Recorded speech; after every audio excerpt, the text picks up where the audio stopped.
Alright, what's up y'all, it's LakerFan here. As you can see by the title of today's video, we're here to rank all the shooting badges in NBA 2K22 Next Gen and tiers for Season 5. So I hope y'all enjoy. If you do, feel free to drop a like, sub if you're new to them noties, all that good stuff, and like always, try to one to 500 likes. Now listen, before you fast forward or anything like that, I just want to talk about how ridiculous contested shooting is in this game anymore. Like, it is insane what I've seen in Pro-Am, especially late in games too. So we're here to talk about things like clutch shooter. I think this deserves to be a little bit higher than I've generally had it all year. I've had it in B tier. I'm just gonna give it away. I think it belongs in something like A tier. Things like circus threes, fades are unreal, ridiculous, and I think the whole Pro-Am community, as well as stage and park, and just everybody's probably starting to understand that fades are just broken and circus threes belongs in the S tier. It's literally simple as that. I had it there at one point in time. I ended up moving it down because I was like, well, people will just mix between stop and pop, circus 3 so much to the point where I think neither of them belongs in the S tier. Nah, it's not even close, bro. It belongs in the S tier. It's honestly one of the most broken badges in the game. We're gonna have like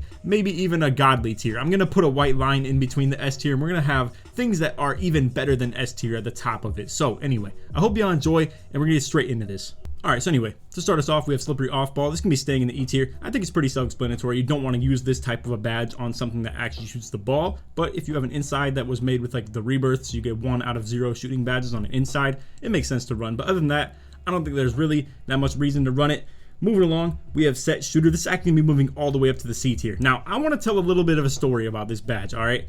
I had theories on it because I had never made a shooting build on any of my slashers, but I had the theory that if you were a shooting build as a slasher, you'd be able to stand at the top of the key and just literally sit there and let this set shooter keep on collecting its ability. So long story short, what it's good for is it boosts your ability to shoot the ball the longer you stand still and don't shoot the jump shot. And then when you do shoot the jump shot, it will give you that boost. So for someone like me who plays very, very aggressively as a slasher, and I go for contact dunks off that meter and all types of stuff like that, and people, if I am on a shooting build, disrespect my jump shot ridiculously. So sometimes it becomes really convenient to run something like set shooter, and I know this is a little bit biased for me to put this in the C tier because it's probably not the same case for most people. Most of you guys are probably getting face guarded like crazy when you have the ball in your hands, and people are respecting your jump shot like crazy. But for me, some people don't think I can shoot, so I come out here set shooter, and it definitely puts in some work for me. I'll just put it like that. So anyway, moving along, we have rhythm shooter. This is going to be going to the D tier, staying here. I mean, I think this is pretty self-explanatory. It only works off size ups. People don't really shoot off size ups that much in this game, if you ask me. There is this new crab move off a Hezi that is going crazy. It also works for a size up, kind of. It's like a crab move that moves you forward and to the side a little bit. So long story short, I think rhythm shooter is a little bit viable. You can maybe make the case for it being in the C tier, but I just don't think enough people shoot off of like rhythm dribbles and size ups and stuff like that. Most of people's shooting comes from these two badges right here: stop and pop threes, aka quick stops, or fade threes, aka circus threes. Both of these badges pop off way more than rhythm shooter ever would, and just to be honest, I don't think this belongs super high. Anyway, moving forward, we have limitless spot up, moving up from the D tier to the B tier. I've been sleeping on this badge quite a bit throughout the course of this year. I've always said that you don't really need this to shoot from the range that you would if you're spotting up from the hash, but to be honest with you, these shooting guards are coming out here going crazy on Pro-Am. Like, they be scoring insanely from deep as well, and they just really just drop their nuts, bro. They come out here and go crazy on just deep threes, off ball, wraps, everything to do with like two steps, so on and so on. It just goes crazy. I cannot explain it enough, and I think limitless spot up definitely deserves its respect as far as the badge goes. So for the badge that I've had buried in the C tier, D tier, E tier all year, I'm having it move it up to the B finally in Season 5. Next up, we got Fade Ace staying in the C tier. This is only tied to post fades, and a lot of us know they are still pretty good. I just don't think it's really meta on any court besides 2v2. Nobody does this on 3v3. For Pro-Am, it is pretty decent, but I don't think this is really a game-changing badge as far as shooting goes. I think what is game-changing is contested shooting. Like, if you're a corner spot up or something like that, running corner specialist, lucky 7, all types of stuff, like off inbounds or maybe someone reached or something like that. I don't know. Not that lucky 7 is an amazing badge for Pro-Am, but either way, like corner specialist, catch and shoot, anything to do with like green machine, clutch shooter, everything, hot zone hunter, deadeye, blinder, sniper. I mean, it's all so much better. So long story short, I just don't think Fade Ace is that necessary, but it is still a pretty good badge. I think it definitely belongs in the C tier. It's a pretty reasonable spot for it. Anyway, moving along, we have Chef coming at the B tier instead of the C. I think, again, both of these badges deserve a lot more respect than I've given them. Chef being more ball handler oriented, as a lot of you guys know, if you're shooting off the dribble from deep, aka just literally like quick stops or fades, Chef is going to be going crazy for that. And again, limitless spot up is more so, think of it as set shooter to an extent where if you're standing still for a very long time, limitless spot up actually does work, and Chef would be the one where you're kind of just shooting either on fades or quick stops, etc. But limitless spot up also works on catch and shoot clearly, and Chef doesn't, so just keep that in mind. But anyway, again, it's really the same thing as limitless spot up. You shoot from deep better. It's really as simple as that, and it's definitely more of a point guard badge, especially in Pro-Am. I don't think it's really that important in Park or Stage, but Pro-Am, it definitely is nice to have on your point guard at least like bronze or silver level. If you want to go a little bit higher, it's understandable, but again, Chef B tier badge, I think it's pretty reasonable to put it right here, but it definitely is not on the same tier as like A and S for sure. Well, you'll see it eventually. Next up, we got corner specialist staying in the B tier. I don't think this really requires much explanation, so we're going to go ahead and just skip over this one, but clearly it's good for spot ups. I'm just gauging this on a point guard's perspective, so just keep that in mind. I think it's nice to have for them. Helps them with corner fades, especially on Stage. It's definitely nice to have as well, and just in general, I mean, Park, Stage, whatever the case may be. It's really nice to have for that for a PG. In Pro-Am, it's a little bit more selective. You have to have some plays behind it for the point guard to really benefit off it, but again, for corner spot ups, we all know it's definitely supposed to be like in the S tier. It's one of the best badges you can run for a spot up. All right, so next up we have lucky number 7, moving up from the B tier to the A tier. So just once again, I want to remind everybody, I don't think this is as much of a Pro-Am badge. It's hard for point guards to utilize this in a really good way because it already requires you to like maybe spend 5 to 6 seconds getting up the court if people are running press. Even if they're not running press, it's very unlikely you're getting a shot within 7 seconds of the shot clock at all, and it just doesn't make a lot of sense to have this on unless for fast break. Now for fast break, lucky 7 goes crazy, and you will see a lot of people completely, once again, I'm gonna use this term, drop their nuts. They go crazy. They catch that ball in the corner, they run it back to the top, and they just fade that thing, and everything included, from circus threes to mismatch expert to Hazon Hunter to deadeye, blinder, sniper, lucky 7, Chef even sometimes. I mean, everything about it, it's just ridiculous how people can utilize that stuff. And on the fast breaks, again, just whether it's the consistency factor or how much of a crazy shot you can make, lucky 7 does go crazy. But for 2v2 and 3v3 and especially 1v1, the smaller the court and the less people there are on it, the more this badge goes crazy. In my opinion, on 2v2 and 1v1, it is like probably S tier, to be honest. For 3v3, a little bit lower, and then for Pro-Am, probably a little bit lower as well, unless you're the fast break guy. And I really do want to remind you guys that for fast break on Pro-Am, it is very, very nice to have this on. All right, so really quickly, just to recap on the ones that we've already shown, limitless spot up, Chef, and corner specialist all are in the B tier, and whether that's from going up or staying, we have a lot of other mainstays in the B tier that haven't really moved anywhere, and I don't feel really any different about, so I'm not really even going to describe these at all. We have difficult shots, obviously mid-range fades tied. Green machine obviously also helps make contested shots. Really, just in general, like greening 30% is possible in this game, and it's really frustrating. And obviously, just in general, hitting wide open too. Volume shooter, the more shots you get in as a point guard, the better your shot ratings go up. It's really frustrating to deal with as well. I think a lot of people really do cheese this in Pro-Am as well. You will see dudes chuck up like 15 to 16 3-pointers a game.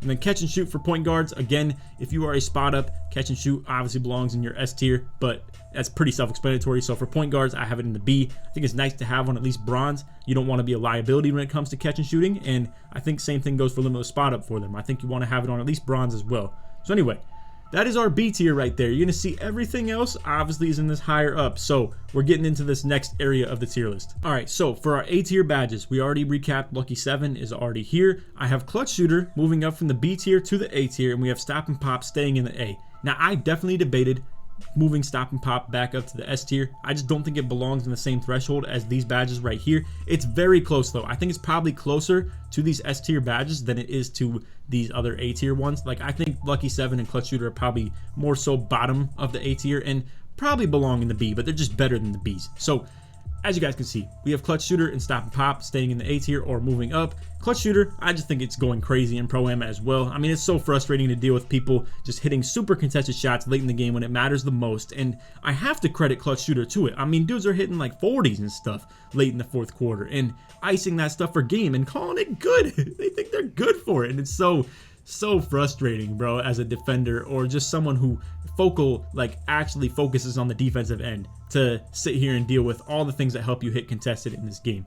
So anyway, with clutch shooter, like I said, I think it really heavily impacts that. The one downside to it obviously is that it doesn't impact the game at all for the early stages of it. And for Park, same thing. I mean, it's not very impactful until late in the game, but late in the game is when you get the job done. It's when you win games. Literally simple as that. So clutch shooter, it definitely belongs in the A tier. You could make the case maybe for the B just because it doesn't work until late in the fourth or until like 14 points have been scored in Park, but just in general, I mean, it's still so good, bro. The boost is insane, if you ask me. Stop and pop, like I said, was debating moving this up to the S. It's possible to put it there. I just think with how crazy fading is, it kind of supersedes that, and it just like makes stop and popping a little bit less valid or less reasonable or less wanted. But I mean, obviously for some people's perspective, this definitely belongs in the S tier. So if that's you, feel free to like, completely imagine this in the S tier as well. But anyway, as we move into the S, we're going to layer this stuff right here. So there's going to be like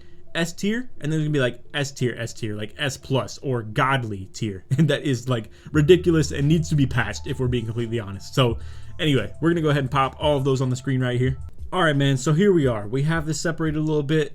I think Mismatch Expert and Hot Zone Hunter are reasonable badges. I think a lot of people disagree with the Mismatch Expert take, but I don't think it's really the problem with a lot of the whole situation when it comes to playing defense. I really don't think it's the problem in most situations. What is the problem, if you ask me? Blinders, deadeye. Honestly, these are such brain dead, stupid badges. I really think that anything that legitimately negates contest is stupid. Now, with Mismatch Expert, here's my take on it. Taller defenders get better contest. Now, Mismatch Expert makes that more reasonable. That's how I see it. It's kind of the counter to taller defenders, because if anybody knows about jump contest on a 7-3, it's 10 times better than a jump contest on a 5-10. Obviously, right? We all know that. So that's kind of just a given. Now, Mismatch Expert makes it so it's more bearable on those bigs getting contest. Now, some bigs might feel like they're getting completely exploited. I personally feel like I would get better contest on a 7-3 than I would on a 6'7". That's just how I feel. Some people disagree. I believe it's just you being slower and you being out of the way a little bit more. And some people probably just don't understand that blinders is really the big key and you're just getting out of position. Now, if you disagree with that, like I said, feel free to just imagine Mismatch Expert in this godly tier. And I think we can all agree that Hot Zone Hunter is a pretty reasonable badge. Like, it's definitely one that is respectable, in my opinion at least. Now, what isn't respectable is Circus 3s, Sniper allowing you to just absolutely bang every single open shot, as I've used it myself, as I've made shooting builds. And like I said, I just think it's ridiculous how much Sniper does for you. Whether I'm playing my league with my boys, whether I'm playing Park with my boys, whether I'm playing Pro-Am and everybody's using it. And again, just allows you to just not even really have to pay attention when you're shooting the ball. It doesn't take a lot of skill to shoot wide open anymore. So it leaves people thinking that the skill gap is shooting contested. But now, again, we have stuff like blinders, deadeye, Mismatch Expert, everything included, stop and pop, Circus 3s, we'll get to that in a second. I hate this badge, but anyway, again, to kind of detail blinders, obviously it's only for contest from the side, but I mean, it's hard to play defense where you're staying in front of the guy, like literally staring him in the face for 24 seconds, especially when Circus 3s is so good. So when people are running around the court, fading like crazy, it's so hard to just stay glued in front of them, and blinders activate so often, and then even when it does, Deadeye is just going to negate every contest in general and just make it so they can hit more contested. So I just think Deadeye really needs a nerf. Blinders needs a nerf. Sniper, I just feel like maybe every badge should function like the level below it. So Hall of Fame should function like gold. Gold should function like silver. Silver should function like bronze. And I guess bronze just nerf even more. And then, man, oh man, I'm talking to you guys right now with my literal hand in my face, like face palming right now. Circus 3s is stupid. Absolutely stupid. When they changed this badge, I knew it was absolutely screwed. So pretty much what this badge is supposed to be good for is helping you hit like step back 3s or spin jumper 3s. Crazy, ridiculous, like 2K20 Ticino type stuff in his prime. And now it's just got dudes fading like crazy. And it's literally unstoppable when you pair it with blinders and deadeye and sniper and mismatch expert and Hot Zone Hunter and clutch shooter and lucky 7, and then not so much stop and pop, but chef, everything included. I mean, it's so annoying to deal with people fading constantly, hitting contested fades. I mean, people are shooting better on fades than they even are standstill jump shots, it feels like. And it feels like 2K21 Next Gen all over again, where like this game was in a really good spot with shooting for a little bit, if you ask me. I feel like it was still kind of ridiculous with the contest, but before fading was good, it was still very capable of playing defense on Pro-Am. Now it just feels like I'm so lost on Pro-Am. I don't really know what to do on defense sometimes when we do everything perfectly and end up with 30% contested jump shot on fades, and this happens like literally, I want to say probably 5 times a game, 6 times a game that people hit a contested fadeaway three-pointer that was at least like 15% or more contested, or in general you have things like the stop and pop threes that are still super contested as well. And some people will sit here and say like, oh, 15 is not even that good. Bro, do you understand what it takes to actually get a 40% contest on a three-pointer in this game? It's pretty much like 15s are like 30s, 40% are like 80s in previous games and stuff like that. And honestly, it just overall feels like they have this contest system all screwed up, paired with the things with like I said, blinders and deadeye. It's just so frustrating. So anyway, I don't want to constantly beat on this drum for this video and sit here and complain about it all vid, but again, those are my thoughts, those are my opinions. I personally feel like these 4 badges are ridiculous and definitely need some work. But anyway, those are my thoughts. Feel free to leave yours in the comments. Feel free to let me know if you do agree, disagree. If you made it all the way to the end of the video, put sharp in the comments. Show support you made all the way through. And like I said, let's try this one to 500 likes. Stay tuned for all the other ones. I'm not exactly sure in what order we're going to drop these. I think you guys are loving Pro-Am, so I'm going to keep on posting it. But you're going to see the struggle that we're dealing with. I'm going to showcase it a little bit as well. So I'll definitely bring to light what I'm talking about with circus threes, blinders, deadeye, snipers, stuff like that. So anyway, that's all vid. Hope you all enjoyed. And on that, take it easy, man. Peace.